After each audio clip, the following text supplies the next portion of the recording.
Nous accueillons Loïc Rigaud, bonjour. Bonjour. Alors bienvenue, vous êtes directeur du réseau VRAC sur la métropole de Lyon. Pour resituer rapidement, VRAC, c'est une association qui signifie vers un réseau d'achat commun et qui développe des groupements d'achat principalement dans les quartiers populaires et milite pour l'accès pour tous à une alimentation de qualité, en somme qui lutte contre la précarité alimentaire. Alors Elian, il y avait une question qu'on voulait poser, on ne veut plus la poser. Non, c'est pas. En fait, il y a eu un petit c'est moi qui est bugué. Je voulais vraiment rebondir sur la sécurité sociale de l'alimentation pour en savoir un petit peu plus sur l'expérimentation qui allait être menée à Lyon. Eh bien, Loïc Rigaud, je vous propose de rebondir sur cette question. Oui, le projet vient juste de commencer. On a eu les premières réunions hier soir sur la mairie du 8e arrondissement qui a bien voulu nous accueillir, où on a présenté aux habitants le principe de la construction d'une caisse solidaire de l'alimentation qui permet de mettre en place cette sécurité sociale qu'on souhaitera à terme. Le principe d'une caisse étant que les personnes peuvent cotiser à cette caisse, les collectivités aussi, et les personnes qui souhaiteront participer à la dynamique pourront bénéficier, comme vous l'avez dit, d'un montant compris entre 100 et 150 euros par mois et qui pourront leur permettre d'acheter dans un réseau de structures conventionnées des denrées alimentaires de qualité sur le 8e arrondissement. Alors, est-ce que, pour introduire un peu aussi cet entretien, est-ce qu'on peut faire l'état un petit peu de la précarité alimentaire aujourd'hui en France ? Petit tour d'horizon, hein, pas... Non, c'est des éléments qui sont un peu difficiles à dire, mais en gros, on considère, depuis les chiffres sont plutôt ceux du Covid, donc de 2020, mais on considère que globalement, il y a à peu près 10 personnes qui, au quotidien, se nourrissent à l'aide alimentaire aujourd'hui. Les chiffres changent entre 7 et 10-11% en fonction des périodes. Il n'y a pas de comptabilité nationale. On connaît les chiffres de la pauvreté en France. Il est sur la métropole de Lyon. Sur la métropole, par exemple, on a 16% de taux de pauvreté en 2021 sur la métropole de Lyon, contre 12,7% sur la région Auvergne-Rhône-Alpes. Ça montre qu'il y a une concentration de cette pauvreté sur la métropole et sur les villes. On comptabilise ça fait à peu près 213 000 personnes qui sont en situation de pauvreté. C'est quand même une personne sur 6 sur la métropole de Lyon, et une augmentation depuis 2013 d'à peu près 10% de ce taux de pauvreté sur la métropole de Lyon encore. Et quels seraient les facteurs de cette crise qui j'ai l'impression, s'est accentuée depuis 2 ans, donc depuis le Covid, mais depuis avec l'inflation normalement, enfin avec l'inflation récente, mais est-ce qu'il y aurait d'autres causes ? Alors, je ne suis pas expert du sujet de la pauvreté en général, mais effectivement, il y a la précarité depuis le Covid assez accentuée, et on a, je dirais, l'inflation qui, en tout cas, touche les ménages au quotidien, sur leur vie quotidienne, parce que l'inflation est plus importante, comme vous le savez, sur les prix alimentaires. Et donc, les personnes sont impactées au quotidien dans leur budget et dans les marges qu'il leur reste pour vivre sur le terrain en général. Moi, j'ai une question peut-être sur le mode de fonctionnement et de récolte des denrées alimentaires que vous fournissez. Sachant qu'on a souligné du coup la grande précarité alimentaire aujourd'hui d'un nombre croissant d'hommes et de femmes en France. Et dans le même temps, aujourd'hui, sur les manifestations des agriculteurs, on se rend compte que des deux côtés de la chaîne alimentaire, si je peux dire, on a faim en fait, on n'arrive pas à se nourrir, etc. Donc comment vous récoltez ces produits, d'où ça vient, dans quelle mesure vous rémunérez ces... Alors, je vais refaire un peu d'histoire, ouais. Et ça fait le lien avec la crise des agriculteurs aujourd'hui. À VRAC, on aime bien expliquer que le système alimentaire en place actuellement tue 3 fois. Une première fois, les paysans, une deuxième fois, les consommateurs, et une troisième fois, l'environnement. Les paysans, comme vous le savez, il y a un taux de suicide très important du fait de la pression que leur met notamment la grande distribution. Mais c'est aussi pour leur santé, parce qu'ils pulvérisent des produits qui sont mauvais pour leur santé au quotidien dans les champs. Les consommateurs, parce que les produits sont de mauvaise qualité et contiennent par exemple des polluants éternels qui abîment la santé, et le diabète est une des causes directes d'une mauvaise alimentation. Et puis en troisièmement, l'environnement, parce que tous ces produits vont dans la terre. Donc c'est bien ce système alimentaire qui préexiste, qui est combattu en partie par en tout cas un certain nombre de syndicats comme la Confédération paysanne que vous avez évoqué tout à l'heure. Pour autant, le système de l'aide alimentaire fonctionne sur ce mécanisme-là aujourd'hui, avec depuis en gros l'ère Coluche et la mise en place des Restos du Cœur, un système qui permet à la grande distribution de donner son surplus alimentaire aux bénévoles qui vont le distribuer sur les points de vente un peu partout en France. Alors c'est un système qui est intéressant. Au départ, il était présenté comme de la lutte anti-gaspi et il permet de nourrir beaucoup de personnes sur le territoire. On l'a évoqué, on a presque 10% de personnes qui, d'une manière ou d'une autre, une fois par an, vont aller à l'aide alimentaire. D'autres qui vont y aller au quotidien, donc se nourrissent sur plusieurs années, en grande partie avec l'aide alimentaire. Donc c'est un point important. Pour autant, c'est un mécanisme qui va entretenir la grande distribution, qui a besoin d'avoir un flux tendu sur ses rayons alimentaires avec des rayons pleins en permanence et qui, du coup, va entretenir un gaspillage, en fait, systémique. Donc à VRAC, on va essayer, et dans d'autres associations, on va essayer de promouvoir un autre modèle. Et donc ça fait le lien avec votre question directement sur d'où viennent les produits de VRAC. À VRAC, on essaie de porter un modèle où on va aller acheter directement ces produits aux paysans et en circuit court avec un intermédiaire maximum. L'objectif étant de rémunérer les producteurs correctement. On ne va pas en faire des producteurs, des pauvres qui iront eux-mêmes à l'aide alimentaire. Et puis on va revendre ces produits directement aux habitants des quartiers, aux étudiants aussi qui sont en précarité. Le principe étant que les personnes en précarité doivent être nourries par l'État et VRAC du coup va aller chercher des subventions publiques et privées pour payer son fonctionnement, je dirais, logistique et proposer les produits à prix coûtant producteur aux habitants des quartiers populaires et aux étudiants. Et effectivement, vous parliez de deux publics phares qui sont les personnes issues des quartiers populaires et la population étudiante. Est-ce que vous pouvez nous expliquer comment est-ce que tout ça est né, que ce soit au début pour la présence sur les quartiers, disons, de politique de la ville, et puis plus récemment pour les populations estudiantines? Oui, le projet VRAC est né il y a 10 ans maintenant. Au départ, c'est la Fondation Abbé Pierre et un bailleur social, S Métropole Habitat, qui a souhaité fonder le projet pour proposer une offre à ses habitants, locataires sociaux, sur les quartiers populaires.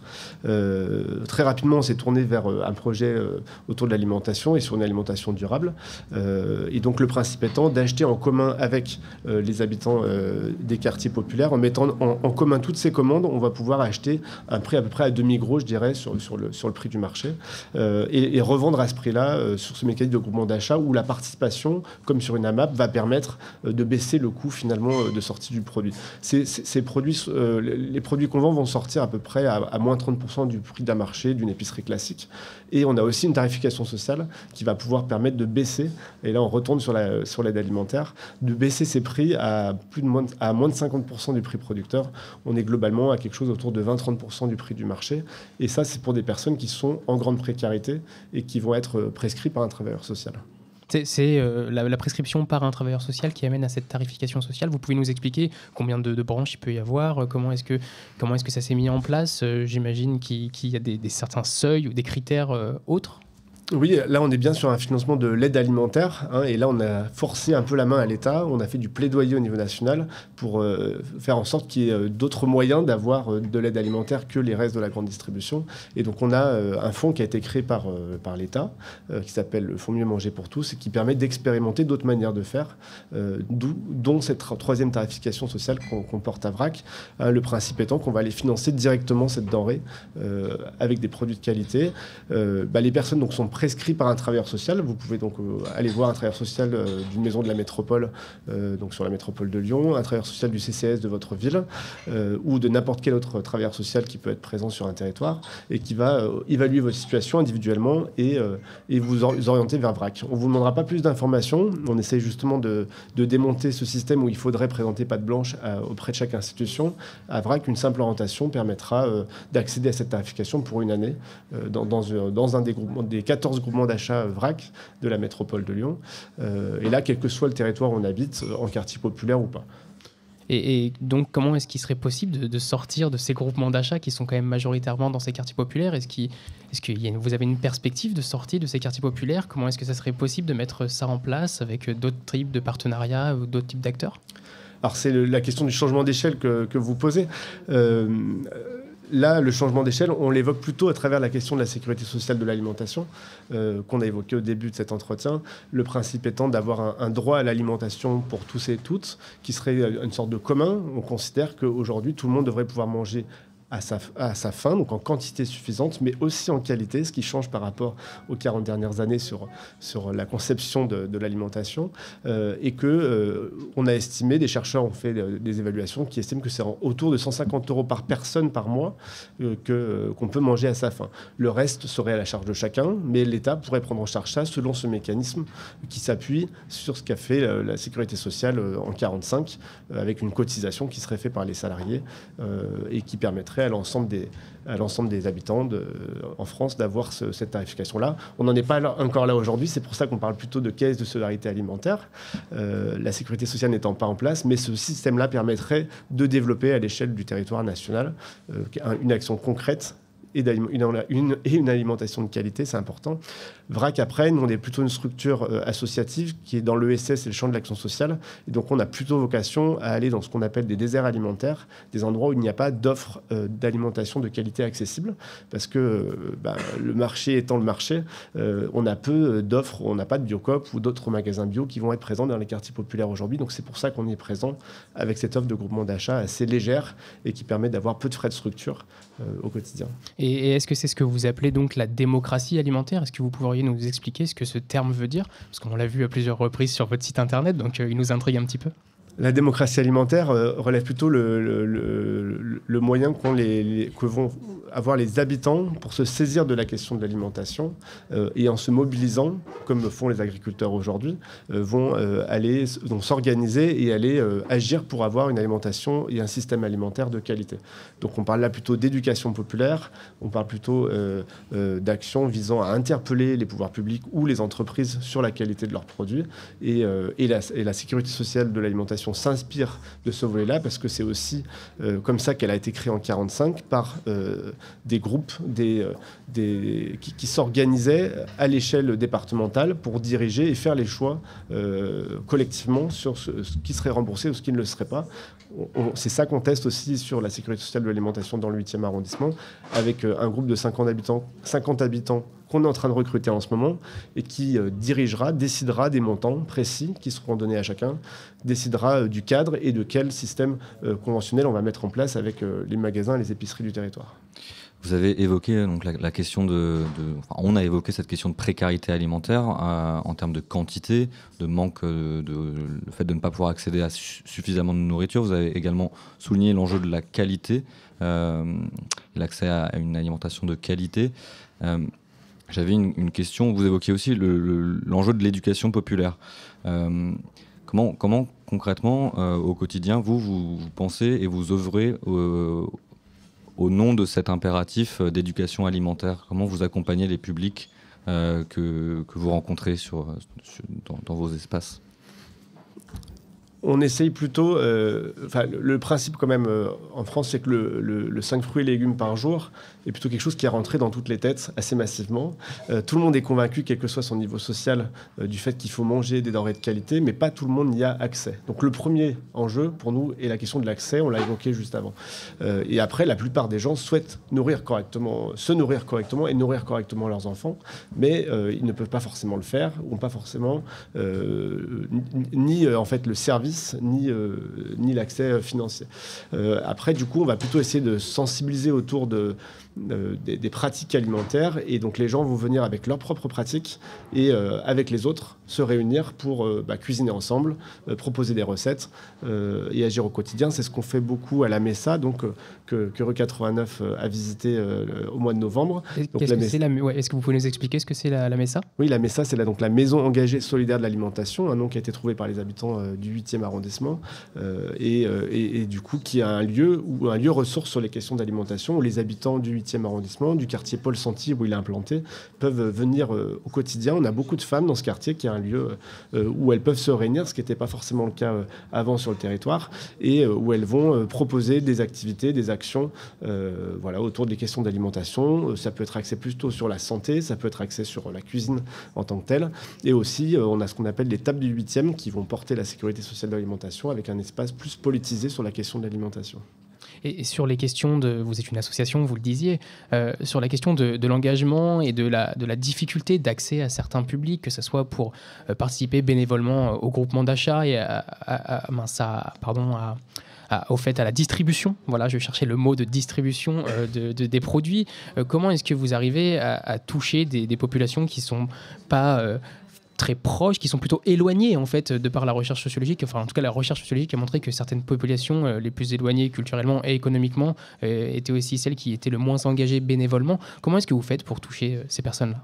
Parce que les gens sont éloignés aussi parce que souvent les projets ne leur correspondent pas. La MESA a été créée, donc a mis 1 an et demi à émerger et pendant une année entière a été portée par les habitants. On s'est lancé en même temps que le projet Territoire Zéro Chômeur Longue Durée sur le 8e arrondissement et avec un groupe d'habitants, de femmes beaucoup, qui se sont investis pour définir ce que devait être la MESA et comment elle allait être. Aujourd'hui, la MESA est adaptée. Il y a un espace pour enfants qui permet aux mamans de venir avec leurs enfants, aux papas aussi. C'est vrai qu'il y en a moins, mais il y en a quand même.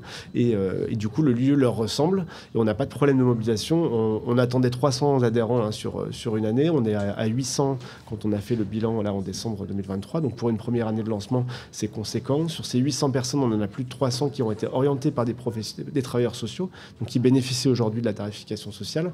Et les 3/4 sont issus du quartier Paul Santy ou du 8e arrondissement, avec donc un vrai effet de proximité, en fait, parce qu'il n'y a pas beaucoup non plus d'initiatives de ce type au sein même des quartiers populaires. Donc finalement, je dirais que la réponse étant pas de savoir si on est éloigné ou pas culturellement, mais plus est-ce que l'offre qui est proposée répond aux besoins des personnes concernées. Et est-ce que c'est le même objectif qui est entendu avec la halle agriculturelle, il me semble, dans le 9e arrondissement à La Duchère ? Est-ce que c'est exactement le même profil ou est-ce qu'il y a un changement, une diversité d'enjeux derrière tout ça ? Oui, sur la halle, c'est un projet qui est transitoire. Donc pour l'instant, il est justement en phase de construction avec les habitants.